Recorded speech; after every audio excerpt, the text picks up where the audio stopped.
दोस्तों, आज हम बहुत ही रोमांचकारी और एक स्पेशल यात्रा पर आज आपको साथ लेके चल रहे हैं। रोमांचकारी इसलिए क्योंकि ये जो लुधियाना से बद्दी तक की आज हमारी जर्नी है, ये बहुत ही ऐसे रास्तों से होकर के गुजरेगी जहाँ बिल्कुल नहर के किनारे किनारे और हरी भरी वादियों के साथ हम इस यात्रा को पूरी करेंगे।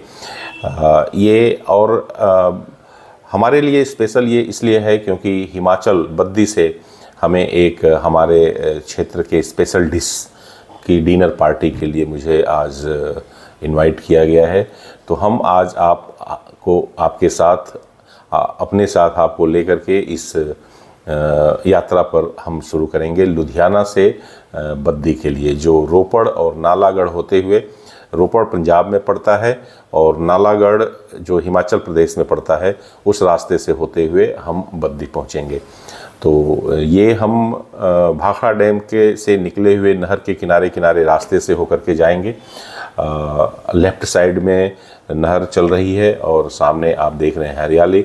तो इससे हम होकर के रोपड़ पहुंचेंगे और रोपड़ के बाद थोड़ा आगे जाकर के हम अपने राइट को दाहिने हाथ को टर्न लेंगे। रोपड़ से ये जो सीधे रोड जाएगी, ये आपको कुल्लू और मनाली के जाने वाले लोगों के लिए भी यही रोड, जो चंडीगढ़ से कुल्लू मनाली की तरफ रोड जाती है, बिलासपुर, मंडी, कुल्लू, मनाली और फिर आगे रोहतांग और उधर जाने के लिए यही रूट लोग लेते हैं। तो अभी हम रोपड़ क्रॉस कर रहे हैं और यहाँ से होकर के हम प्रवेश करेंगे हिमाचल प्रदेश में। ये टोटल डिस्टेंस लुधियाना से और बद्दी का 105 किलोमीटर का है, जो लगभग हम 2 घंटे में इस यात्रा को तय करेंगे। बहुत ही स्पेशल रूट है ये और इसके ऊपर यहाँ हिमाचल को जाने वाले सभी लोग इसी रास्ते को प्रीफर करते हैं। आप देख रहे हैं कि ये हाईवे जो है एक्सप्रेस हाईवे 4 लेन का है और दोनों तरफ हरियाली काफ़ी अच्छी है। बरसात चूँकि अभी ख़त्म हुआ है, तो बरसात के बाद इसकी अपनी एक अलग ही वो है, छटा है। तो हिमाचल बेसिकली पिछले कुछ सालों में जब उद्योग को बढ़ावा देने के लिए स्पेशल जोन्स कुछ डिक्लेयर किए गए, उसमें मेडिकल लाइन की बहुत सी कंपनियां अपने हिमाचल के इस नालागढ़ और बद्दी सेक्टर्स में आए। तो यहाँ पर इस तरह की बहुत सी फैक्ट्रियाँ हैं, दवाई बनाने वाली बहुत सी कंपनियाँ हैं, फार्मास्यूटिकल्स जिसको कहते हैं, और इंजीनियरिंग लाइन की बहुत सी कंपनियां हैं जो ऑटो पार्ट्स और रेलवे के लिए काम करते हैं। यहाँ पर ट्रैक्टर प्लांट भी एक है और रेलवे के लिए काफ़ी यहाँ पर काम होता है। तो औद्योगिक रूप से, प्राकृतिक रूप से बहुत ही ये रिच जगह है और लोगों को रोज़गार यहाँ पर काफ़ी मिला हुआ है। तो यहाँ से होकर के हम जाएंगे बद्दी और बद्दी में हम वहाँ आज अपने स्पेशल डिश की डिनर पार्टी में सम्मिलित होंगे। मैं ज़्यादा देर तक इसको नहीं आपसे छुपाना चाहता। बेसिकली ये पूर्वांचल और बिहार के लोगों के लिए काफ़ी स्पेशल डिश है और देखिए इसकी ऑलरेडी यहाँ तैयारियाँ चल रही हैं। ये है बाटी चोखे का। बेसिकली इसको बनाने का जो तरीका है, यहाँ के लोग जो हैं बिहार के या पूर्वी उत्तर प्रदेश के, वो तो अच्छी तरह से जानते हैं। ये जो इसमें प्रयोग में लाया जा रहा है, ये गोबर से तैयार किए हुए उपले हैं, गुइठा है। आपके यहाँ क्या कहते हैं आप ज़रूर कमेंट बॉक्स में डालिएगा। तो इसी को जला करके और इसी के ऊपर ये डिश बनाई जाती है। तो इसमें जो ज़्यादातर लोग प्रीफर करते हैं, जो हमारे यहाँ लोग इसको लेते हैं, तो इसमें चने की दाल होती है, चोखा होता है जो आलू, बैगन और टमाटर और भी अलग अलग चीज़ों को मिला करके, पंजाब में इसको भरता भी बोलते हैं, लेकिन भरता बनाने का प्रोसीजर थोड़ा सा डिफरेंट हो जाता है और चोखा इसको हमारे यहाँ बोलते हैं, इसका प्रोसीजर डिफरेंट है। तो ये इससे इस तरह से ये रेसिपी ये पूरा जो भोजन है ये तैयार होता है।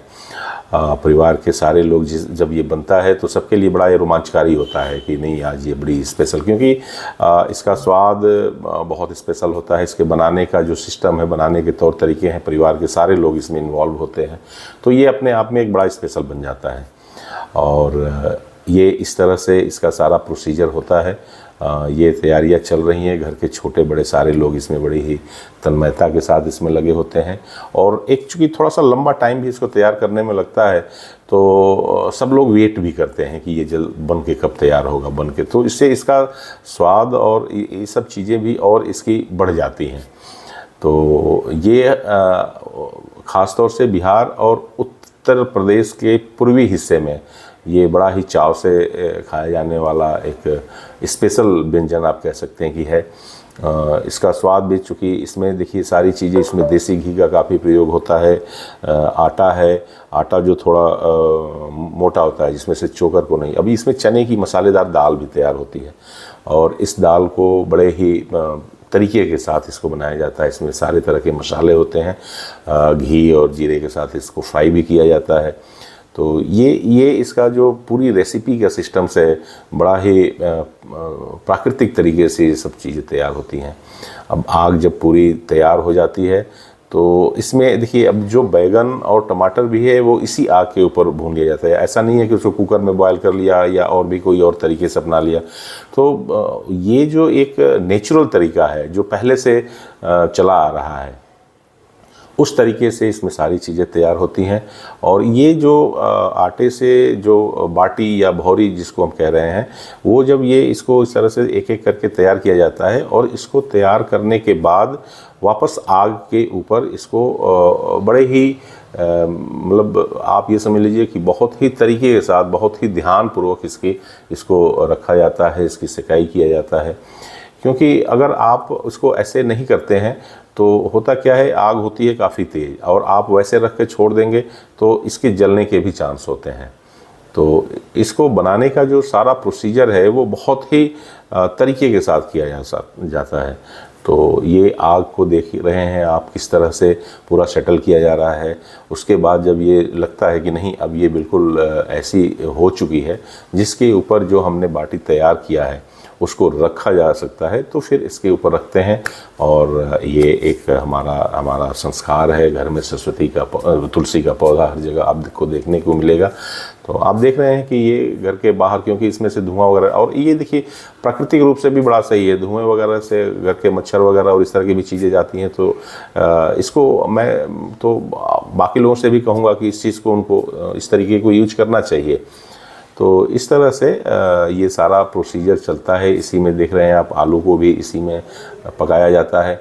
और पानी में बॉयल किया हुआ आलू और आग में जला करके बनाए हुए आलू में टेस्ट का नेचुरली आप समझ सकते हैं कि बहुत फ़र्क होता है। तो ये इन्हीं वजहों से इसका जो स्वाद होता है, जो टेस्ट होता है, वो बिल्कुल डिफरेंट होता है। अब इसको आग के ऊपर प्रॉपर तरीके से सिकाई होता है। सेकने के बाद फिर इसको बार बार इसको हम पलटते रहते हैं ताकि ये जल ना जाए। तो इस तरह से सारा कुछ करने के बाद फिर ये रेसिपी पूरी तैयार होती है। और जब ये तैयार हो जाती है तो चूँकि सारे लोग इसका वेट कर रहे होते हैं, तो नेचुरल से है इसका स्वाद काफ़ी मतलब ये इंतज़ार करने की भी वजह से ये रहता है। तो ये अब आप देखिए बैगन, टमाटर और बाटी या भौरी ये तैयार हो चुकी है। और अब इसके बाद हम मिलेंगे आपसे इसको लेकर के डाइनिंग टेबल पर, और वहाँ फिर दाल होगी जो चने की आपने देखा मसालेदार दाल, वो उसके बाद ये जो बैगन और टमाटर है इसके साथ तैयार किया हुआ जो चोखा या भरता, आपके यहाँ क्या कहते हैं आप ज़रूर कमेंट बॉक्स में बताइएगा। तो ये सारी चीज़ें तैयार करके हम फिर इसको डिनर टेबल पर रखते हैं। और इसको सारे लोग मतलब आप देख रहे हैं कि ये इस तरह से ये सारी चीज़ें होती हैं। तो इसको तो देख करके अब मतलब कैमरा भी हाथ में होल्ड करना मुश्किल हो जाता है कि भाई अब पहले तो ये काम किया जाए। तो आपको आप ये पसंद करते हैं, नहीं करते हैं, आपके यहाँ बनता है, नहीं बनता है, और बनता अगर है तो किस तरीके से बनता है, आप ज़रूर शेयर कीजिएगा। तो ये है हमारे बिहार और पूर्वी उत्तर प्रदेश का स्पेशल डिश बाटी, दाल और चोखा। बाटी या इसको भौरी, ज़्यादातर हमारे यहाँ इसको भौरी बोलते हैं। बाटी राजस्थान वगैरह के कुछ हिस्सों में इसको बाटी भी कहा जाता है। तो ये सारा है इसका। तो घर के सारे मेंबर्स इसका जो इंतज़ार कर रहे होते हैं। उसके बाद ये सारे लोग मिलके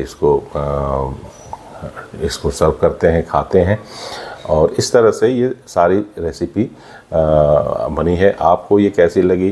तो ये हम एक स्पेशल ये डिनर पार्टी करने के बाद वापस पंजाब के लिए, हम अपने लुधियाना के लिए निकलते हैं, और उन रोमांचकारी रास्तों से होते हुए फिर हम वापस लुधियाना को आते हैं।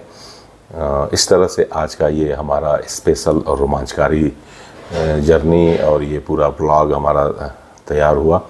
आपको कैसा लगा? आप इन चीज़ों को ज़रूर कमेंट बॉक्स में डालिएगा, और मैं ये उम्मीद करता हूँ कि आपको ये आप भी इस तरह की रेसिपीज़ के साथ ज़रूर अपने कमेंट्स और अपने व्यूज़ शेयर करेंगे।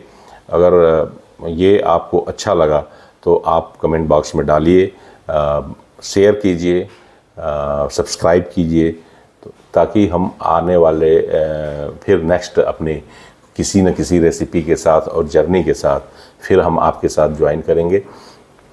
तो ये आज का हमारा स्पेशल एपिसोड, ये ख़ास तौर से पंजाब की हरियाली, जो मैं बार बार कहता हूँ कि यहाँ के जो हरे भरे रास्ते हैं, जो यहाँ के मैदानी इलाके हरे भरे हैं, वो तो मतलब आपकी सारी थकान को दूर कर देते हैं। तो आप भी इधर की प्लान कीजिए, यहाँ के सारे यात्रा को, सारी रहन सहन, यहाँ के खेत खलिहान, ये इस तरह की चीज़ों को आप देखिए, आप अपने व्यूज़ दीजिए, अपने कमेंट्स दीजिए। आप देख रहे हैं कि हम एक गांव के रास्ते से गुजर रहे हैं, तो यहाँ कितनी हरियाली है, कितना ये इसीलिए इन्हीं सब चीज़ों की वजह से इधर जो पंजाब और हिमाचल और इस बेल्ट की जो जर्नी होती है वो काफ़ी रोमांचकारी हो जाती है। इधर से ही कुछ लोग जो पहाड़ों पे, आजकल एक ट्रेंड चला है कि बाइकर्स, कुछ यंगस्टर्स जो हैं वो बाइक से निकलते हैं, पहाड़ों की तरफ जाते हैं, जर्नी करते हैं। तो आप देखेंगे कि वो लोग भी इसी रूट को जनरली आप देख रहे हैं कि ये लोग लाइक करते हैं और इसी रूट से उनका आना जाना होता है। तो ये आज का सारा एपिसोड रहा। तो आप हमारे इसको सब्सक्राइब कीजिए, शेयर कीजिए, बेल आइकन्स को दबाइए और अपने कमेंट्स ज़रूर डालिए। इसके साथ ही आपका बहुत बहुत धन्यवाद।